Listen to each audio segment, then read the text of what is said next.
में सभी विधायक जो उपस्थित थे और बहुत सारे जो है वो ऐतिहासिक फैसले जो है आज कैबिनेट में जो है लिए गए हैं, मंत्रिमंडल ने फैसले लिए हैं,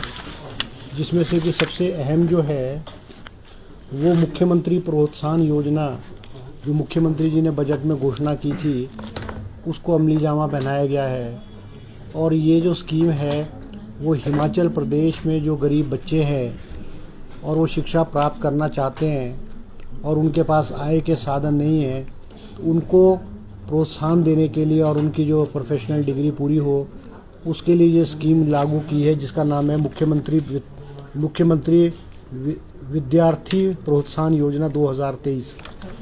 इसमें आज रूल्स की फॉर्मेशन की गई है, जिसमें कि जो बच्चा जिसके 60% से ज़्यादा मार्क होंगे वो एलिजिबल होगा।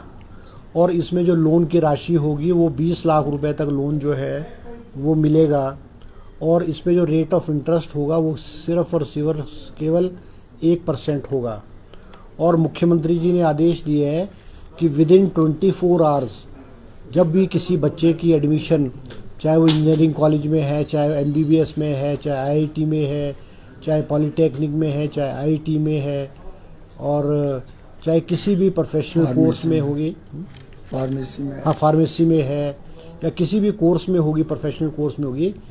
जब वो अप्लाई करेगा विदिन 24 आवर्स जो है वो डिप्टी कमिश्नर को उसकी फीस कॉलेज में जो है वो जमा करानी पड़ेगी। और इसके लिए मंत्रिमंडल ने फैसला लिया है कि 50 लाख रुपए का कॉर्पस फंड जो है हर जिलाधीश के पास उपलब्ध होगा, ताकि जब वो बच्चा अप्लाई करेगा विदिन 24 आवर्स जो है वो जो है उसके अकाउंट में, जो कॉलेज होगा उसके अकाउंट में ट्रांसफ़र फंड कर दिया जाएगा। इसके अलावा जो है आज जो शिमला के लिए जो शिमला डेवलपमेंट प्लान है उसको जो है फाइनलाइज किया गया, कैबिनेट ने उसको फाइनलाइज किया है, जिसमें बहुत सारी मॉडलिटीज़, उसमें क्या कितने फ्लोर किस एरिया में होंगे, एटिक है और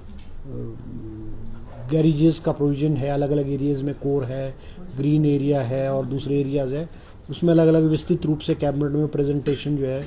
TCP डिपार्टमेंट ने रिगार्डिंग शिमला प्लानिंग एरिया दिया है और जिस पर कि कैबिनेट ने अपनी जो है मोहर लगाई है। इसके अलावा जो है वो जो ये बहुत लंबे अरसे से हमीरपुर सबॉर्डिनेट सर्विस बोर्ड के इंटरव्यूज लटके हुए थे, उन पे भी आज कैबिनेट ने निर्णय लिया है, जिसमें कि कोड 965 और कोड 1003 और कोड 1036, जिसमें कि 368 पोस्ट जो है वो JOIT की हैं, कुछ इसमें 325 JOIT की हैं। इन सब बच्चों को जो है वो पब्लिक सर्विस कमीशन दोबारा से इसके इंटरव्यूज़ कंडक्ट करेगा, क्योंकि इनमें सिर्फ एडवर्टीजमेंट हुई थी, एग्ज़ाम, रिटन एग्ज़ाम नहीं हुए थे और कई उसमें अनियमितताएँ पाई गई थी। मगर इसमें दोबारा से इस कैबिनेट ने फैसला किया है कि जिन बच्चों ने अप्लाई किया है, लगभग कोई 1,49,000 के करीब बच्चे हैं, 1,49,860 बच्चे हैं जिन्होंने उस वक़्त अप्लाई किया था, उनसे कोई फीस नहीं ली जाएगी। और जो ओवर एज भी बच्चे होंगे उनको भी इसमें कंसिडर किया जाए, जो आज ओवर एज हुए होंगे और at that time over age नहीं हुए होंगे, वो भी एलिजिबल होंगे इस पेपर को देने के लिए, इसके लिए होंगे। इसके अलावा जो है वो और भी छोटे छोटे फैसले किए गए हैं, जिसमें से ये कुफरी ये तो ये नहीं हुआ है, और हाँ, बस अड्डे के लिए लैंड जो है पब्लिक बस अड्डा जो है वो जोगिंदर नगर में वर्कशॉप के लिए अलॉट किया 15 बीघे, और धर्मशाला में जो है वो भी लैंड अलॉट की है बस स्टैंड के लिए। इसके अलावा जो है रिक्रूटमेंट प्रमोशन रूल्स में अमेंडमेंट किए ग्रेड 1 के लिए डिप्टी कमिश्नर ऑफिसेज में। इसके अलावा जो है जो 4 लेन एरियाज़, 4 लेन को जो हमारे 4 4 लेन है, जिसमें परवाणु शिमला है, कीरतपुर मनाली है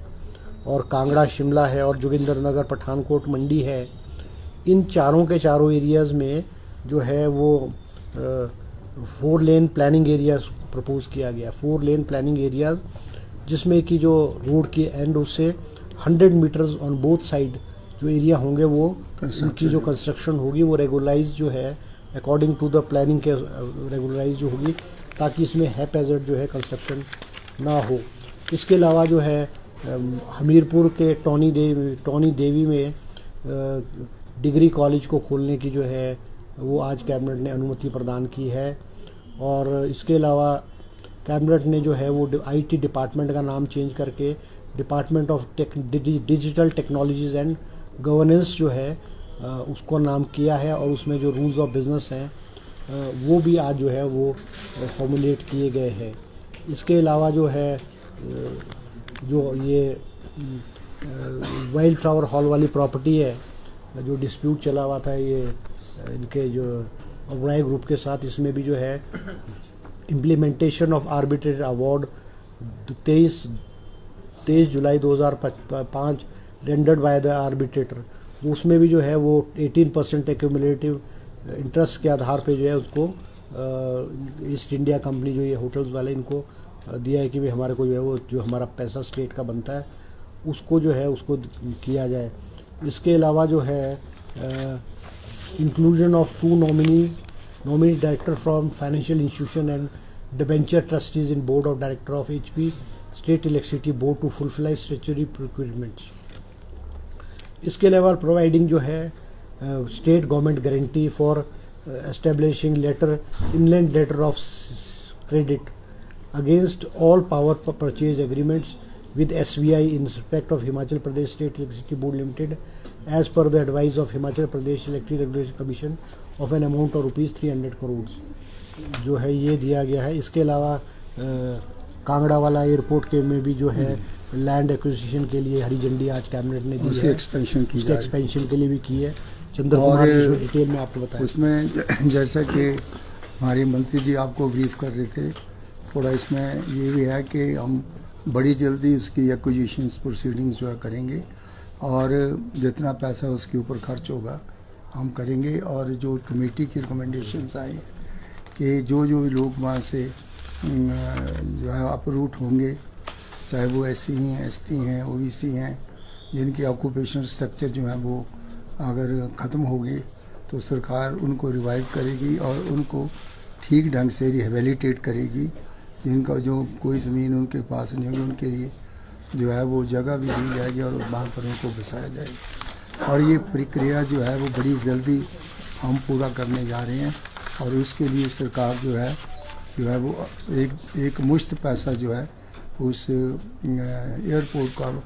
विस्तार करने के लिए सरकार उसका पैसा देगी। जो ज़मीन की एक्विजिशन होगी वो हिमाचल प्रदेश की सरकार करेगी,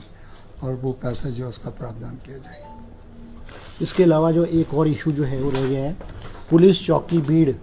जिला कांगड़ा में उसका दर्जा बढ़ा करके पुलिस थाने बनाने के लिए जो है आज कैबिनेट ने स्वीकृति प्रदान की है। तो इस तरह से यही कुछ इश्यूज थे जो हमने आपके सामने जो है रखे हैं। शिमला डेवलपमेंट प्लान में क्या क्या है, अगर थोड़ा सा वो डिटेल उसमें ना स्पेसिफिकली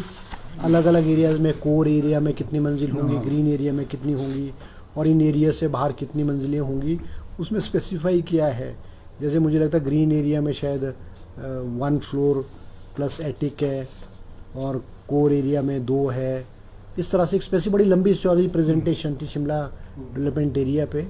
और जो रोड कोर एरिया से ग्रीन एरिया से बाहर है वहाँ शायद 2 मंजिल प्लस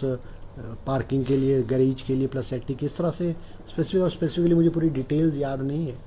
मगर डिटेल्स भी नहीं प्रूव वो आपको सामने आ जाएंगे। सर ये JOIT वाला जो मामला है इसमें क्या परीक्षाएं द्वारा से होंगी सर? नहीं, ये जो JOIT वाला मामला है इसमें परीक्षाएं हुई नहीं थी, मगर संशय था इसमें कि इसके भी पेपर लीक हुए होंगे, इसलिए ये जो है वो दोबारा से ये इसके रिटर्न इंटरव्यू पब्लिक सर्विस करेगा, और इसमें कोई बच्चों से नई फीस नहीं ली जाएगी, वही फीस को समझा जाएगा। और इन टर्म्स ऑफ 1-1.5 साल जो इनएलिजिबल हुए होंगे वो उनको भी they will be considered for eligibility. Sir आपने कुछ पोस्ट कोड का जिक्र भी किया, क्या ये पेंडिंग रिजल्ट से रिलेटेड? नहीं, ये 3 कैटेगरीज हैं ये टीचर्स की, 360 एम्प्लॉयज की 360 पोस्ट हैं ये 3 कैटेगरीज में, जिसमें से 325 वो आइटम नहीं okay, thank you. Thank you.